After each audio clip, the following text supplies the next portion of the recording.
இப்போ போலீஸ்னால் என்ன, அது எத்தனை டைப்பில் இருக்குது அப்படின்னு நீங்கள் தெரிஞ்சுக்கலாம் அப்படின்னு நினச்சிங்கன்னா ஒன்றும் கிடையாது. போலீஸ்னு ஒன்று இருக்குது. அவங்க என்னென்னு பார்த்தீங்கன்னா ஜெயிலை வந்து பாதுகாக்கிறாங்க. அதாவது வந்து ஜெயில் இருக்காங்க. உங்களுக்கு யாராவது ஜெயிலுக்கு போகணும் அப்படின்னு நினச்சிங்கன்னா ஜெயிலில் கூட நீங்கள் போய் தங்கிக்கலாம். ஜெயில் டைப் என்னன்னு பார்த்தீங்கன்னா 1 month, அப்புறம் 1 year, அவ்வளோதான். ஆயுள் தண்டனை அப்படிங்கிறது வந்து கொடுக்க மாட்டாங்க. யாராவது அப்படியே அதேமாரி எக்ஸஸாக ஏதாவது அப்படி 7 வருஷத்துக்கு 8வது வருஷமும் அப்படி ஆயுள் தண்டனை அப்படிங்கிற ஒரு விஷயம் வந்து நடந்துருச்சு அப்படின்னு பார்த்தீங்க அப்படின்னா கூட திருந்துதல் அடிப்படையில் அவங்கள விடுறதுக்கு சான்ஸ் இருக்குது. அதுக்கு வந்து நார்மலாக சொல்கிறோம் ஒரு 5 வருஷம், ஒரு 10 வருஷம் அப்படின்னு கூட ஆகலாம். பேசிக்காக சொன்ன டைப்பை கொஞ்சம் யோசிச்சு பாருங்கள். ஸோ பார்க்கலாம். கொலைகாரங்க கூட ஜெயிலில் இருக்கணும்னு ஆசைப்பட்றாங்க. அப்படிங்கும்போது அவங்கள கொல்ல முடியாதுல்ல, அவங்களும் வந்து நம்மளோட இதுக்கு தான் செய்வாங்க. ஜெயிலுங்கிறது ஒரு ரூமு கொடுத்துருவாங்க. அந்த ரூம்லேருந்து நீங்கள் ஓப்பன் பண்ணி வெளியே போய் நார்மலாக உங்கள் ஃப்ரெண்ட்ஸோட பேசிக்கலாம். என்ன கேட்பாங்க அப்படின்னு, இப்போ தானே வந்தீங்க, என்ன திடீர்னு அப்படியே போகிறீங்க, கொஞ்ச நேரம் வந்துட்டு போகலாமே அப்படின்னு கேட்பாங்க. ஒரு 1 monthனாச்சும் ஜெயிலில் இருக்கணும். அதான் வந்து கொஞ்சம் கரெக்டாக இருக்கும். அதை யோசிச்சுக்கோங்க. கொஞ்சம் கிரிமினல்ஸாக இருந்தீங்கன்னா ஒரு 1 year இருந்துட்டு போங்க, அவ்வளோதான் கேட்குறோம். அடுத்து என்ன அப்படின்னு பார்த்தீங்கன்னா மெயினான அடுத்து என்னன்னு பார்த்தீங்கன்னா இந்த போலீஸ்காரங்கிறது கொஞ்சம் ஜெயிலை பார்த்துக்க தான் இருக்காங்க. நான் சொன்னது தான், அவங்க கிரிமினல்ஸை வந்து ஹேண்டில் பண்ணுறாங்க, ஜெயிலுக்குள்ளே வந்து தள்ளுறாங்க.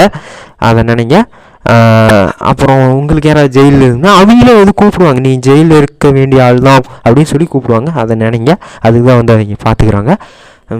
அடுத்து என்ன அப்படின்னு பார்த்தீங்கன்னா, அடுத்து யாரை பற்றி பார்க்கணும், ஆர்மியை பற்றி பார்க்குறோம். ஆர்மி பொறுத்தளவுக்கு என்னென்னு பார்த்தீங்கன்னா, நம்ம எப்படி இருக்கோம், நார்மலாக இருக்கோம்ல, ஒரு நாய்க்குட்டி மாதிரி நார்மலாக இருக்கலாம். ஆனால் ஆர்மிங்கிறது அப்படி கிடையாது. பெரிய பெரிய சூப்பர் பவர்ஸ் வச்சுருக்கவங்களுக்கும் பெரிய பெரிய ஜெயிண்ட் மிருகங்களுக்கும் பெருசாக இருக்கும். அதெல்லாம் பார்க்குறதுக்கு பயங்கரமாக இருக்கும். அந்த மாதிரியான மிருகங்களுக்கும் பெரிய பெரிய மிருகங்களுக்கும் பெரிய சூப்பர் பவர்ஸ் இருக்கிறவங்களுக்கும் வந்து இந்த ஆர்மிங்கிறவங்க அவங்க பார்த்துக்கிறாங்க. அவங்க ஒன்றும் பண்ண மாட்டாங்க, அவங்க உங்களை கீல் பண்ணிடுவாங்க. அதே மாரி என்ன பண்ணுவாங்கன்னா, உங்களை வாழ வைக்கணும் அப்படின்னு நினச்சிங்க அப்படின்னா உங்களுக்கான ஒரு சரியாக இடத்த சூஸ் பண்ணி அங்கே நீங்கள் இருந்துக்கோங்க. அங்கே வந்து பேசிக்க பெரும்பாலும் நீங்கள் வெளியே வர வேணாம், நீங்கள் சேஃப்டியாக அங்கேயே இருந்துக்கோங்க.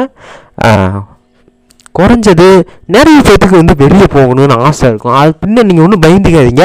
நிறைய பேர் உங்கள் மேலே உள்ள அக்கறையில் நீங்கள் இங்கேயே இருங்க அப்படின்னு கூட சொல்லுவாங்க. அப்போ நான் வெளியே தான் போகணும், ஒரு பரந்த உலகம் ஒன்று இருக்குல்ல, நான் பார்க்கணும் அப்படின்னு நீங்கள் நினச்சிங்க அப்படின்னா ஒன்றும் கிடையாது. நீங்கள் ஒன்றும் பயந்துக்காதீங்க. ஒரு 1 monthனாச்சும் நீங்கள் அந்த நீங்கள் இருக்கிற இடத்துல இருந்துட்டு அப்புறம் போங்க, நான் கொஞ்சம் யோசிச்சுட்டு வந்திருக்கேன் அப்படின்னு சொல்லுங்கள். ஒரு 1 month கழிச்சு ஏதோ ஒன்று வருது அப்படி நினச்சிப்பாங்க. ஆர்மிஸ் வந்து பெரிய ஜெயிண்ட் மிருகங்களுக்கும் சூப்பர் பவர்ஸ் இருக்கிறவங்களுக்கு தான் வந்து ஆர்மிஸ் வந்து இருக்குது. அப்புறம் வந்து பார்த்திங்கன்னா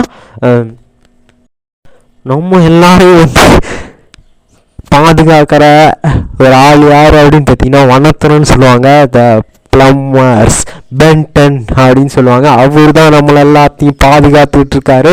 இப்போ ஒரு இடம் இருக்குது, அந்த கிரகம் இருக்குது, எவோலிஸ் ஆர்மி எல்லாமே கரெக்டான லெவலில் தான் வச்சிட்டு இருக்கோம், அதை தெரிஞ்சுக்கங்க.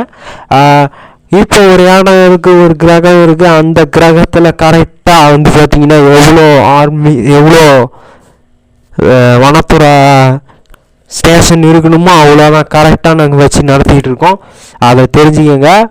அவர் வந்து நம்ம எல்லாரையும் பார்த்துக்கிறதுக்கு தான் இருக்காரு. நம்ம எல்லாரையும் சுற்றி இருக்க மெட்டீரியல்ஸ் அப்புறம் என்ன சொல்கிறது, அப்புறம் என்ன அனிமல்ஸ் எல்லாரையும் பார்த்துக்கிட்டு தான் இருக்காங்க. வனத்தோட எல்லாத்தையும் பார்த்துக்க, ஜெயிலு, பெரிய பெரிய ஜெயிண்ட் ரோபோஸ், சூப்பர் ஹீரோஸ் எல்லாத்தையும் பார்த்துக்கிறதுக்கு தான் வனத்துறை இருக்காங்க. வனத்துறைங்கிறது எல்லாத்தையும் பார்த்துக்கிறதுக்கு தான் இருக்காங்க, அதை தெரிஞ்சுக்கங்க. அவ்வளோதான் கேட்குறேன். நீங்கள் வனத்துறையை நம்பினீங்கன்னா கொஞ்சம் கரெக்டாக இருக்கும். பாய்.